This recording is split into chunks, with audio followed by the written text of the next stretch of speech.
सलामत ने कहा और फिर आगे बढ़कर उसने इमरान से मुसाफे करने की गर्ज से हाथ बढ़ाया। मैं बदमाशों से मुसाफा नहीं किया करता, समझे? इमरान ने सर्द लहजे में कहा। क्या क्या कह रहे हैं आप? सलामो ने यकलक भड़क कर कहा, जबकि बाहर की तरफ जाता हुआ हशमो भी यकलक रुक गया था। वो भी मुड़कर हैरत भरी नजरों से इमरान और सलामो को देख रहा था, जबकि सलामो की आंखों में यकलक शोले से नाचने लग गए थे। अंदर चलो, तुमसे इंतहाई जरूरी बातें करनी है, इमरान ने उसी तरह सर्द लहजे में कहा और तेजी से मुड़कर कमरे की तरफ बढ़ गया। सलामो भी होंठ चबाता हुआ उसके पीछे अंदर आ गया। ये खासा बड़ा कमरा था। उसमें मेज के साथ कई कुर्सियां मौजूद थी। फर्श पर कालीन बिछा हुआ था और मेज पर शराब की एक खाली बोतल और एक गिलास रखा हुआ था। बैठो सलामो, इमरान ने कहा और खुद एक कुर्सी खींचकर उस पर बैठ गया। तो सलामो भी उसी तरह होंठ भींचे कुर्सी पर बैठ गया। उसके चेहरे पर गुस्से के साथ साथ कुबूतगी के तासुरात नुमाया थे, जबकि हशमो दरवाजे के अंदर आकर एक साइड पर खड़ा हो गया था। तुम बाहर जाओ, बल्कि डेरे से भी बाहर चले जाओ, इमरान ने हशमो से कहा। नहीं, ये यही रहेगा और तुम बोलो क्या कहना चाहते हो? मैं तो तुम्हारी इज्जत कर रहा था, लेकिन सलामो ने इंतहाई बिगड़े हुए लहजे में कहा। बाकी बातें बाद में कर लेंगे, पहले बताओ कि वो लड़की कहाँ है जिसे तुम्हारे आदमी करीबी बस्ती नूरपुर से उठा लाए थे, वो लड़की जिसका नाम अस्मा है, इमरान ने सर्द लहजे में कहा। तो सलामो बेख्तियार उछल पड़ा। उसके चेहरे पर हैरत के तासुरात उभर आए थे, लेकिन दूसरे लम्हे उसने अपने आप को संभाल लिया। लड़की और मेरे आदमी उठा लाए थे, ये क्या कह रहे हो तुम? मैं तो इस इलाके का शरीफ आदमी हूँ, मैं ऐसे नहीं किया करता। किसने बताया है तुम्हें? मुझे बताओ और सुनो, तुम स्पेशल पुलिस के ऑफिसर होके लेकिन मेरे ताल्लुकात आईजी से हैं, सलामो ने कहा। ओ, फिर तो वाकई मुझे गलतफहमी हुई है, इमरान ने एक तवील सांस लेकर उठते हुए कहा और उसके साथ ही वो तेजी से मुड़ा और कमरे से निकलकर बरामदे में से होता हुआ कार में आकर बैठ गया। और जब तक हशमो और सलामो बाहर निकलते, इमरान ने साइड सीट उठाई और उसके नीचे मौजूद बॉक्स में से बेहोश कर देने वाली गैस का पिस्टल और साइलेंसर लगा एक मशीन पिस्टल निकालकर उसने सीट बंद कर दी। साइलेंसर लगा मशीन पिस्टल उसने जेब में डाला और गैस पिस्टल हाथ में लेकर कार से बाहर आ गया। सलामो और हशमो दोनों बरामदे में मौजूद थे। इमरान ने कार से बाहर निकलकर गैस पिस्टल का ट्रिगर दबाया। ठक की आवाज के साथ ही पिस्टल से निकलकर एक कैप्सूल उन दोनों के पैरों में गिरा और वो दोनों उछल पड़े, लेकिन दूसरे लम्हे वो दोनों ही लहराकर नीचे गिरे और साकित हो गए। इमरान सांस रोके खड़ा था। उसने चूंकि उस सलामो से तफसील से पूछगुछ करनी थी, इसलिए उसने ये कार्रवाई की थी। चंद लम्हों बाद जब उसके ख्याल के मुताबिक गैस के असरात खत्म हो गए थे, तो उसने आहिस्ता से सांस लिया और फिर जोर से सांस लेकर वो आगे बढ़ा। उसने फर्श पर बेहोश पड़े हुए सलामो को बाजू से पकड़ा और घसीटता हुआ कमरे के अंदर ले गया और फिर एक झटके से उसने उसे खींचकर कुर्सी पर बिठा दिया। फिर वो बाहर आया। हशमो बरामदे में टेढ़े मेढ़े अंदाज में पड़ा हुआ था। इमरान ने पूरी हवेली का राउंड लगाया, लेकिन उन दोनों के अलावा और कोई आदमी हवेली में मौजूद न था। हर कमरे में उसने बिजली का बल्ब जलाकर चेक किया था और फिर एक कमरे में उसे रस्सी का बंडल नजर आ गया, तो उसने वो बंडल उठाया और वापस कमरे में आ गया, जहाँ सलामो कुर्सी पर उसी तरह बेहोशी के आलम में पड़ा हुआ था। इमरान ने रस्सी की मदद से उसे कुर्सी पर अच्छी तरह बांध दिया। फिर उसने कोट की अंदरूनी जेब से तेजदार खंजर निकाला और फिर सलामो की गर्दन के उकब में मखसूस जगह पर तेजदार खंजर से कट लगाया और फिर मुड़कर कुर्सी के सामने आकर दूसरी कुर्सी पर बैठ गया। चंद लम्हों बाद ही सलामो ने कराते हुए आंखें खोलती और फिर पूरी तरह होश में आते ही उसने बेख्तियार उठने की कोशिश की, लेकिन रस्सियों से बंधा होने की वजह से वो सिर्फ कसमसा कर ही रह गया। हाँ, अब बताओ सलामो, लड़की कहाँ है? इमरान ने इंतहाई सर्द लहजे में कहा। खंजर उसके हाथ में था, लेकिन दूसरे लम्हे सलामो के मुंह से यकलक मुगल जात की बौछार निकलने लगी और इमरान समझ गया कि सलामो इंतहाई घटिया दर्जे का बदमाश है। उसका खंजर वाला हाथ बिजली की सी तेजी से घुमा और उसके साथ ही सलामो के हलक से बेख्तियार चीख निकली और अभी उसकी चीख की बाज़गश्त गूंजी रही थी कि इमरान का हाथ एक बार फिर हरकत में आया और एक बार फिर सलामो के मुंह से इंतहाई करबनाक चीख निकल गई। इमरान ने खून आलूद खंजर मेज पर रख दिया। सलामो के दोनों नथने आधे से ज्यादा कट चुके थे। बताओ कहाँ है लड़की? इमरान ने सर्द लहजे में कहा और उसके साथ ही उसने मुड़ी हुई उंगली का हुक सलामो की पेशानी पर रसीद कर दिया। कमरा एक बार फिर इंतहाई करबनाक चीखों से गूंज उठा। सलामो के चेहरे पर पसीना बहने लगा था। बोलो कहाँ है वो लड़की, बोलो, इमरान ने गुर्राते हुए कहा। मुझे नहीं मालूम, तुम भुगतोगे, अभी मेरे आदमी आ जाएंगे, तुम भुगतोगे, सलामो ने चीखते हुए लहजे में कहा। लेकिन इमरान ने दूसरी जर्ब लगा दी और कमरा एक बार फिर सलामो की चीखों से गूंज उठा। बोलो वरना, इमरान ने इंतहाई सर्द लहजे में कहा। मुझे मत मारो, मुझे मत मारो, मुझे कुछ नहीं मालूम। सलामो वाकई खासी कुव्वत बर्दाश्त का मालिक था। ओके, अब तुम्हारा ज़हन हमेशा के लिए खत्म हो जाएगा, इसलिए आखिरी बार कह रहा हूँ कि बताओ। इमरान ने सख्त लहजे में कहा। मुझे नहीं मालूम, मुझे नहीं मालूम, सलामू ने दाएं बाएं सर मारते हुए कहा। इमरान समझ गया कि सलामू मोटे दिमाग का आदमी है, इसलिए उसने तीसरी ज़रब लगा दी। बोलो, कहाँ है लड़की, बोलो, इमरान ने गुर्राते हुए कहा। लेकिन सलामू की आंखें अब बाहर को उबल आई थी। चेहरा बुरी तरह मसक हो चुका था। उसका पूरा चेहरा अब बुरी तरह कांपने लग गया था। बोलो वरना, इमरान ने कहा। वो चली गई है, विक्टर ले गया है, विक्टर, सलामू ने कराते हुए लहजे में कहा। कौन विक्टर, बताओ, क्यों अगवा किया है उस लड़की को, बताओ। इमरान ने उसके चेहरे पर जोरदार थप्पड़ मारते हुए कहा। वो फिल्मों के लिए ले गया है, फिल्मों के लिए, सलामू ने कहा तो इमरान बेख्तियार चौंक पड़ा। फिल्मों के लिए, क्या मतलब, इमरान ने हैरत भरे लहजे में कहा। वो फिल्मों का सप्लायर है, सलामू ने जवाब दिया। अब वो तीर की तरह सीधा हो गया था, लेकिन अभी उसका जहन काम कर रहा था और इमरान समझ गया कि ऐसा क्यों है, क्योंकि आमतौर पर तीसरी ज़रब के बाद शऊर खत्म हो जाता है, लेकिन सलामू का शऊर तीसरी ज़रब खाने के बावजूद काम कर रहा था। उसकी वजह ये थी कि सलामू इंतहाई मोटे दिमाग का आदमी था, लेकिन तीसरी ज़रब के बाद अलबत्ता सलामू की कुव्वत इरादी खत्म हो चुकी थी, इसलिए वो तीर की तरह सीधा हो गया था। फिल्मों में इस तरह लड़कियां अगवा करके तो नहीं पहुंचाई जाती, इमरान ने कहा। वो काली फिल्मों का सप्लायर है, सलामू ने कहा। काली फिल्में, वो कौन सी होती हैं, इमरान ने चौंक कर कहा। वीसीआर के लिए जो फिल्में बनाई जाती हैं, नंगी फिल्में, उन्हें यहाँ काली फिल्में कहा जाता है। विक्टर उसका सप्लायर है, सलामू ने जवाब देते हुए कहा। तो इमरान ने बेख्तियार एक तवील सांस लिया। लेकिन इसके लिए तो शहर से लड़कियां अगवा की जाती होंगी, देहाती लड़कियों को अगवा करने का क्या मतलब, इमरान ने कहा। मुझे नहीं मालूम, मुझे तो विक्टर आकर बताता है कि फलां बस्ती या मोहल्ले में फलां लड़की उसके काम की है, तो मैं अपने आदमियों से उसे अगवा करा के उसके हवाले कर देता हूँ और वो मुझे इसका भारी मुआवजा देता है और फिर लड़की को बेहोश करके ले जाता है और बस, सलामू ने जवाब दिया। दारुल हुकूमत में विक्टर कहाँ रहता है, इमरान ने पूछा।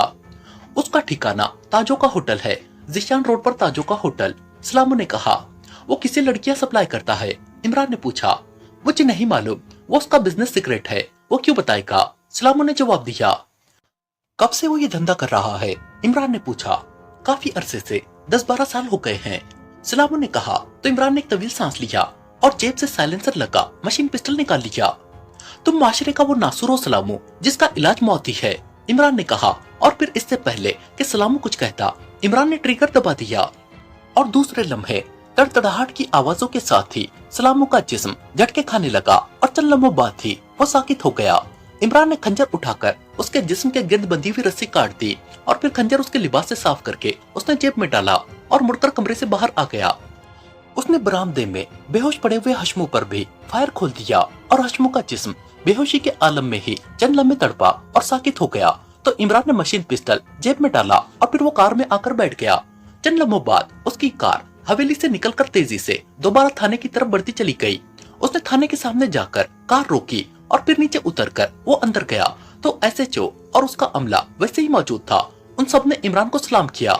वो बाबा कहाँ है, इमरान ने पूछा। अंदर कमरे में है जनाब, एसएचओ ने कहा। उसे बुलाओ, इमरान ने कहा। तो एक सिपाही जल्दी से बूढ़े बाबा को ले आया। बाबा अल्लाह बख्श, मैंने मालूम कर लिया है, तुम्हारी बेटी को दारुल हुकूमत ले जाया गया है। तुम्हारा पता मैंने नोट कर लिया है। मैं अब दारुल हुकूमत जा रहा हूँ, वहाँ से तुम्हारी बेटी को बरामद करके मैं खुद उसे तुम्हारे घर पहुँचा दूंगा, इमरान ने कहा। जी बहुत मेहरबानी, आपकी बात सुनकर मेरे दिल को सुकून सा आ गया है, बाबा अल्लाह बख्श ने दोनों हाथ जोड़ते हुए कहा। ओ नहीं, आओ मेरे साथ, मैं तुम्हें तुम्हारे गांव पहुंचा दूं और साथ ही तुम्हारा गांव भी देख लो। और एसएचओ साहब, सलामू और उसके आदमी हशमू की लाशें उसकी हवेली में पड़ी हैं। किसी बेगुनाह को पकड़ने की जरूरत नहीं है, समझे। मैं दारुल हुकूमत पहुंचकर आईजी साहब से तुम्हारी सिफारिश करूंगा और तुम्हें दारुल हुकूमत के किसी अच्छे से थाने में तब्दील करा दूंगा, क्योंकि तुमने बहरहाल मेरे साथ ताउन किया है, इमरान ने कहा।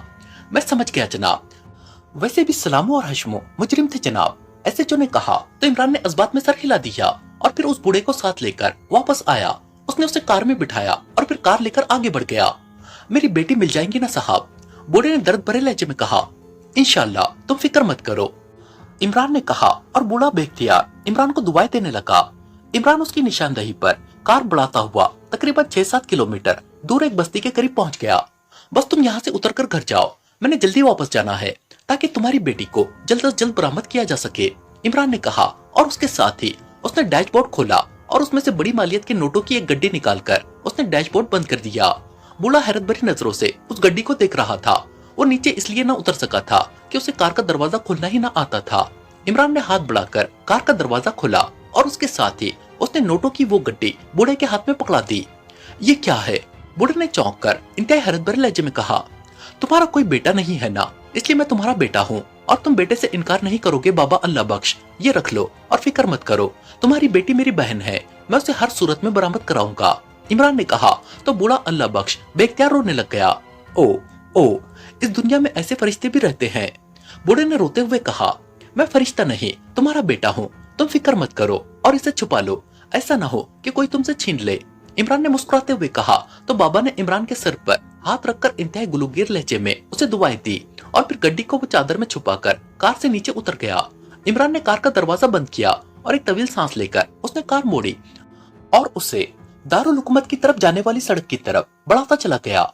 उसके जहन में उस वक्त से भूचाल सा आया हुआ था जब से उसने सलामों से सुना था कि यहाँ काली फिल्में बनाई जाती हैं और शरीफ लड़कियों को अगवा करके उनमें इस्तेमाल किया जाता है। तो मुहारतन नहीं बल्कि हकीकतन ये सुनकर उसके तन बदन में शोले से भड़क उठे थे। इस कदर नंग इंसानियत जुर्म का शायद उसने कभी तस्वुर ही न किया था। टाइगर जब कमरे में दाखिल हुआ तो सुपरवाइजर जिम्मी रॉड्स में जकड़ा हुआ कुर्सी पर मौजूद था, लेकिन उसे चूंकि गैस से बेहोश किया गया था इसलिए वो मुसलसल बेहोश था। साहब भी उस कमरे में मौजूद था। टाइगर दरअसल चाहता था कि रूडी अपना काम कर गुजरे तो फिर वो इस जिम्मी को होश में ले आए, लेकिन 2 घंटे काफी वक्त था, इसलिए टाइगर ने सोचा कि इतनी देर ख्वामा का इंतजार करने की जरूरत नहीं। चुनांचे वो उठा और उसने कमरे की दीवार में नस्ब एक अलमारी खोली और फिर उसमें मौजूद एक बोतल उठाकर उसने अलमारी बंद कर दी। इसे होश में ले आओ सैफ, टाइगर ने बोतल सैफ की तरफ बढ़ाते हुए कहा और सैफ ने टाइगर के हाथ से बोतल ली और फिर आगे बढ़कर उसने बोतल का ढक्कन हटाया और उसका दहाना बेहोश जिम्मी की नाक से लगा दिया। चंद लम्हों बाद सैफ ने बोतल हटाई और बोतल का ढक्कन बंद करके वो वापस मुड़ा और उसने जाकर बोतल वापस अलमारी में रख दी। अब कोड़ा भी उठा लाओ, ये खासा सख्तजान आदमी नजर आ रहा है, टाइगर ने सैफ से कहा तो सैफ सर हिलाता हुआ बैरूनी दरवाजे की तरफ मुड़ गया। थोड़ी देर बाद जिम्मी ने कराहते हुए आंखें खोल दी और फिर पूरी तरह होश में आते ही उसने बेख्तियार उठने की कोशिश की, लेकिन जाहिर है रॉड्स में जकड़ा होने की वजह से वो सिर्फ कसमसा कर ही रह गया। तो तुम कमीनगी पर उतर आए हो, उसने चंद लम्हों बाद सामने बैठे टाइगर से मुखातिब होकर कहा। उसके लहजे में गुस्सा था। कैसी कमीनगी? टाइगर ने मुस्कुराते हुए कहा, यही कि मुझे अगवा करके यहाँ बांध दिया गया है, लेकिन ये सुन लो कि मैंने अपने भाई को तुम्हारे बारे में बता दिया है और मेरे भाई के ताल्लुकात ज़ेर जमीन दुनिया में बहुत दूर तक हैं। अगर तुमने मेरी तरफ टेढ़ी आंख से भी देखा तो मेरा भाई तुम्हारी आंखें निकाल देगा, जिम्मी ने सख्त लहजे में कहा। तुम्हारा भाई जो कैसेटों की दुकान का मालिक है या कोई और भाई भी है? टाइगर ने कहा। नहीं, कैसेटों वाला तो मेरा छोटा भाई है, मेरा बड़ा भाई वो मार्शल ग्रुप का सेकंड चीफ है और तुम जानते हो कि पाकिस्तान में मार्शल ग्रुप की क्या अहमियत है, जिम्मी ने कहा। क्या नाम है तुम्हारे बड़े भाई का? टाइगर ने चौंक कर पूछा, क्योंकि वो मार्शल ग्रुप के बारे में न सिर्फ अच्छी तरह जानता था बल्कि मार्शल ग्रुप से उसके काफी गहरे ताल्लुकात थे। उसका नाम मार्थर है, किंग मार्थर, जिम्मी ने बड़े फखरिया लहजे में कहा। ओ, तो किंग मार्थर तुम्हारा भाई है? टाइगर ने कहा, क्योंकि वो किंग मार्थर को भी जानता था। वो पेशावर कातिल था और ज़ेर ज़मीन दुनिया में उसकी खासी शोहरत थी। हाँ, इसलिए तुम मुझे छोड़ दो और मुझसे माफी मांगो, वरना, जिम्मी ने कहा। उसी लम्हे सैफ हाथ में कोड़ा उठाए कमरे में दाखिल हुआ तो जिम्मी ने चौंक कर उसकी तरफ देखा और फिर उसका चेहरा नफरत से सुकड़ सा गया। सैफ, फोन यही ले आओ, टाइगर ने सैफ से कहा तो सैफ सर हिलाता हुआ वापस मुड़ गया। सुनो जिम्मी, अब तुम मुझे ये बता दो कि क्या वाकई तुमने शम्स साहब को ये धमकी दी थी कि तुम उसकी बेटी को उठाकर नंगी फिल्मों वालों को फरोख्त कर दोगे? टाइगर ने कहा, हाँ, और मैं ऐसा करूंगा।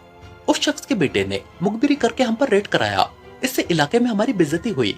अभी तो मेरा छोटा भाई काम नहीं कर सका, वरना मैंने तो उसे कहा था कि उस शख्स के बेटे को गोली मार दे, मैं संभाल लूंगा, लेकिन उसने हिम्मत नहीं की। जिम्मी ने उसी तरह अकड़े हुए लहजे में कहा।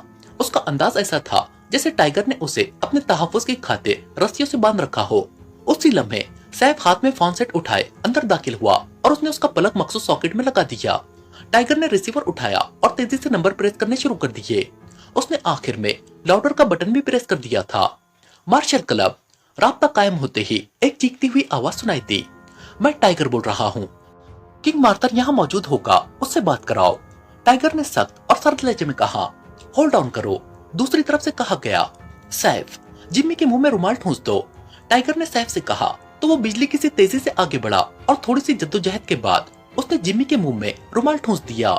जिम्मी के चेहरे पर इस तरह गुस्से के तासुरात उभर आए जैसे उसे टाइगर की इस हरकत पर बेपनाह गुस्सा आ रहा हो। हेलो, किंग मार्थर बोल रहा हूँ। चंद लम्हों बाद एक चीखती हुई आवाज सुनाई दी। लहजा खासा बदमाशों और गुंडों जैसा था।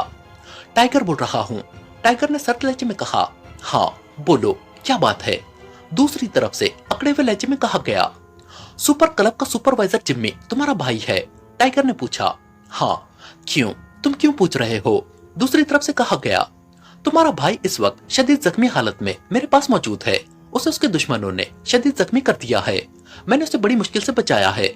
उसने तुम्हारे बारे में बताया है तो मैंने तुम्हें कॉल किया है। तुम आकर इसे ले जाओ और किसी अच्छे से अस्पताल में दाखिल कराओ वरना ये मर जाएगा। टाइगर ने कहा। ओ कहाँ है वो? जल्दी बताओ। दूसरी तरफ से इंतहाई बेचैन लहजे में पूछा गया तो टाइगर ने उस कोठी का पता बता दिया जिसमें उस वक्त वो मौजूद था। क्या तुम वहाँ अकेले हो? दूसरी तरफ से इंतहाई बेचैन से लहजे में पूछा गया तो टाइगर ने इस कोठी का पता बता दिया जिसमें इस वक्त वो मौजूद था। क्या तुम वहाँ अकेले हो? दूसरी तरफ से कहा गया। नहीं, मेरा एक मुलाजिम यहाँ मौजूद है, मैं उसे करीबी अस्पताल में दाखिल करा देता, लेकिन मैंने एक इमरजेंसी के सिलसिले में शहर से बाहर जाना है और उसके इलाज के लिए काफी भागदौड़ करनी पड़ेगी। टाइगर ने कहा। मैं आ रहा हूँ, दूसरी तरफ से कहा गया और उसके साथ ही रिसीवर रख दिया गया। आओ सैफ, इस किंग मार्थर का बंदोबस्त कर ले, फिर जिम्मी से बात होगी। टाइगर ने कहा और तेज तेज कदम उठाता बैरूनी दरवाजे की तरफ बढ़ गया। सैफ भी सर हिलाता हुआ उसके पीछे कमरे से बाहर आ गया। चूंकि जिम्मी के मुंह में रुमाल था इसलिए वो कुछ न बोल सकता था। टाइगर कोठी के बरामदे के चौड़े सुतून की ओट में खड़ा हो गया। तुम फाटक खोलना, मैं उसे कवर कर लूंगा, वो कार में ही आएगा, टाइगर ने कहा और सैफ ने इस्बात में सर हिला दिया। फिर तकरीबन निस्फ घंटे बाद फाटक के बाहर कार के रुकने की आवाज सुनाई दी और फिर हॉर्न की आवाज सुनाई दी। अगर उसके साथ दूसरा आदमी हो तो तुमने उसे कवर करना है, टाइगर ने फाटक की तरफ बढ़ते हुए सैफ से कहा और सैफ ने एक बार फिर इस्बात में सर हिला दिया। उसने छोटा फाटक खोला और फिर बाहर जाकर वो वापस अंदर आया। उसने मुड़कर एक उंगली उठाई और फिर बड़े फाटक की तरफ बढ़ गया। टाइगर उसके इशारे को देखकर समझ गया कि किंग मार्थर अकेला आया है। चुनांचे वो ओट से निकलकर बरामदे में खड़ा हो गया। बड़ा फाटक खुला तो सियाह रंग की एक कार तेजी से चलती हुई पोर्च में आकर रुकी। किंग मार्थर, जो इकहरे बदन और लंबे कद का था, खुद कार ड्राइव कर रहा था। टाइगर उसे चूंकि पहले से जानता था इसलिए वो उसे देखते ही पहचान गया था। कार जैसे ही पोर्च में रुकी, टाइगर सीढ़ियां उतरकर उसकी तरफ बढ़ा। किंग मार्थर कार का दरवाजा खोलकर नीचे उतरा। कहाँ है जिम्मी? किंग मार्थर ने बेचैन से लहजे में कहा। घबराओ नहीं, वो इतना जख्मी नहीं है, टाइगर ने कहा और उसके साथ ही उसका बाजू घुमा तो उसकी मुड़ी हुई उंगली की जर्ब पूरी कुव्वत से किंग मार्थर की कनपट्टी पर पड़ी और वो चीखता हुआ कार से टकराया और फिर वो नीचे गिरा। दूसरे लम्हे उसने तेजी से उठने की कोशिश की, लेकिन उसी लम्हे टाइगर की लात हरकत में आई और उठते हुए किंग मार्थर की कनपट्टी पर दूसरी जर्ब पड़ी तो उसका जिस्म एक झटके से नीचे गिरा और साकित हो गया। सैफ फाटक बंद करके वापस आ चुका था। इसे उठाकर ले जाओ और दूसरी कुर्सी पर जकड़ दो, टाइगर ने सैफ से कहा और वापस मुड़ गया। सैफ आगे बढ़ा और उसने फर्श पर बेहोश पड़े हुए किंग मार्थर को उठाकर कांधे पर लादा और टाइगर के पीछे चलता हुआ उस कमरे की तरफ बढ़ने लगा जिसमें जिम्मी कुर्सी पर जकड़ा हुआ मौजूद था। टाइगर कमरे में दाखिल हुआ तो जिम्मी ने उसकी तरफ गुस्सीली नजरों से देखा, लेकिन उसी लम्हे सैफ अंदर दाखिल हुआ तो जिम्मी चौंक कर उसकी तरफ देखने लगा। टाइगर एक कुर्सी पर बैठ गया जबकि सैफ ने कांधे पर लदे हुए बेहोश किंग मार्थर को जिम्मी के साथ मौजूद कुर्सी पर डाला और फिर कुर्सी की उगली तरफ को चला गया। जिम्मी के चेहरे पर अब इंतहाई उलझन के तासुरात नुमाया थे। चंद लम्हों बाद जब किंग मार्थर के जिस्म के गिर्द रॉड्स आ गए तो टाइगर उठा और उसने किंग मार्थर का नाक और मुंह दोनों हाथों से बंद कर दिया। चंद लम्हों बाद जब किंग मार्थर के जिस्म में हरकत के तासुरात नमूदार होने लगे तो टाइगर ने हाथ हटाए और वापस आकर कुर्सी पर बैठ गया। सैफ पहले ही उसकी कुर्सी के करीब खड़ा था। अब जिम्मी के मुंह से रुमाल निकाल दो, टाइगर ने मुस्कुराते हुए कहा तो सैफ सर हिलाता हुआ आगे बढ़ा और उसने जिम्मी के मुंह से रुमाल खींच लिया। जिम्मी बेख्तियार लंबे लंबे सांस लेने लगा। उसी लम्हे किंग मार्थर ने भी कराते हुए आंखें खोल दी। ये तुमने क्या किया है? ये क्या मतलब हुआ? ओ जिम्मी, इस हालत में क्या मतलब? किंग मार्थर ने इंतहाई हैरत भरे लहजे में कहा। ये मुझे अगवा करके ले आया है। मैंने इसे तुम्हारी धमकी दी तो इसने मेरे सामने फोन करके तुम्हें यहाँ आने पर मजबूर कर दिया, जिम्मी ने कहा। लेकिन क्यों? किंग मार्थर ने इंतहाई हैरत भरे लहजे में कहा। टाइगर अपनी कुर्सी पर खामोश बैठा दोनों भाइयों की बातें सुन रहा था। उसके चेहरे पर हल्की सी मुस्कुराहट थी। वही शम्स वाला मसला, जिसकी वजह से वो इतना बेचैन था। किंग मार्थर ने इंतहाई हैरत भरे लहजे में कहा। टाइगर अपनी कुर्सी पर खामोश बैठा दोनों भाइयों की बातें सुन रहा था। उसके चेहरे पर हल्की सी मुस्कुराहट थी। मैंने तुम्हें बताया था कि शम्स इससे मिला और इसने सुपर क्लब के मैनेजर के जरिए मुझे घर से बुलवाया और मुझे धमकियां दी, लेकिन मैंने परवाह न की और वापस चला गया। इसके बाद मैं अपने घर में बैठा अपने खास आदमियों से बातें कर रहा था कि अचानक बेहोश हो गया। जब मुझे होश आया तो मैं यहाँ मौजूद था। जिम्मी ने कहा, ये तुमने क्या किया टाइगर? मैं तुम्हें जानता हूँ कि तुम ऐसी घटिया हरकतें नहीं किया करते। फिर किंग आर्थर ने सख्त लहजे में कहा, मैंने तुम्हारे भाई जिम्मी को समझाने की बेहद कोशिश की, लेकिन वो इस बात पर बजिद था कि वो शम्स की बेटी को अगवा करके उन लोगों के हाथ बेच देगा जो घटिया और उड़िया फिल्में बनाते हैं। आखिर मजबूरन मुझे ये सब कार्रवाई करना पड़ी, टाइगर ने जवाब दिया।